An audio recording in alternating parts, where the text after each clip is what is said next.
You may have heard about this ranked choice voting thing and wondered what all the fuss was about. Ranked choice voting is designed to make elections more equitable and democratic. This means that our politicians will better represent the diversity of views present in the electorate. In this video, I'll review the fundamentals of ranked choice voting and how we intend to implement this system in local Dayton elections. In most American elections, you receive a ballot with a list of politicians and you select a single candidate. Oftentimes this means that voters will think strategically, not just considering who they would prefer to win, but also considering who can win. No one wants their vote to be wasted, so voting for an independent or third-party candidate may seem equivalent to not voting at all. Under ranked choice voting, you rank candidates according to preference. Your first choice, second choice, third choice, and so on. This allows you to vote for the candidate you really like, without feeling like you're helping out a candidate you really hate. If you don't like a candidate, don't rank them. The winning candidate will be ranked by more than 50% of the voters. In Dayton, we select more than one commissioner at a time. Using ranked choice voting is ideal for this type of situation. In a year where 2 commissioners are selected, each needs to receive more than 33% of the vote to win. We call that the threshold. This is because if 2 candidates have over 33% of the vote, all the remaining votes add up to less than 33%. A clear majority of voters have selected these 2 candidates. If no candidate receives more than 33% of the vote, or if only one candidate receives over 33% of the vote, then we have an instant runoff. The process is fairly simple. First, we eliminate the candidate with the least amount of votes. The votes for this candidate are then distributed to the second place candidates on those ballots.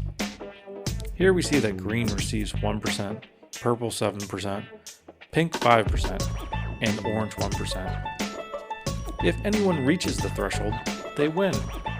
In this situation, no one reached the threshold, so we continue to round 2. In round 2, our green candidate is eliminated. Purple receives an additional 10% of the vote, pink 9%, and orange 1%. The votes going to purple and pink push them above the threshold of 33%. Notice how orange lost even though orange began with the highest vote total. Using ranked choice voting, we see that orange is not actually the most popular candidate if we consider the views of all voters. In our previous example, orange may have participated in negative campaigning or may have appealed to a specific group without considering the needs of others. This type of campaign is oftentimes successful, but with ranked choice voting, these behaviors are discouraged. In order to be the second or third choice among voters, candidates must run a more civil campaign that appeals to more voters. Ranked choice voting has increased minority representation in cities that have adopted it. According to a Fair Vote study, cities that adopted ranked choice voting showed a major increase in minority representation. Over that same time period, cities that did not adopt ranked choice voting showed only a marginal increase in minority representation. Cities that use ranked choice voting also elect significantly more women than cities that do not. In fact, almost 50% of elected officials in ranked choice voting cities are women. That's much higher than the national average. Using ranked choice voting in Dayton, we can eliminate those primary elections that no one shows up for. In 2019, only 5.1% of eligible voters showed up for the primary. Not only does this mean that only 5.1% of voters choose who appears on the ballot, it also means we waste a ton of money to hold these primaries. Ranked choice voting returns power to the people. We won't waste any more money on primaries. You can choose who you want without feeling like you're throwing your vote away. Candidates will campaign more civilly and focus on the issues. More people will run, as there will be fewer barriers to victory.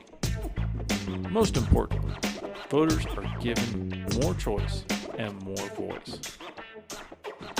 So what can you do? First, if you live in the Dayton area, help us circulate petitions.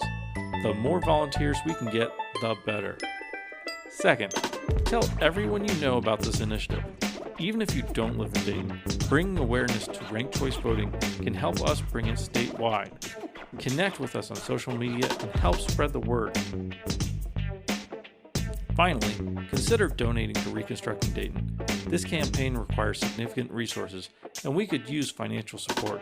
Just go to reconstructingdayton.org/donate. Help us bring a more fair and representative government to Dayton and beyond. Special thanks to Rank the Vote Ohio, More Equitable Democracy, and Fair Vote for providing resources crucial to this initiative.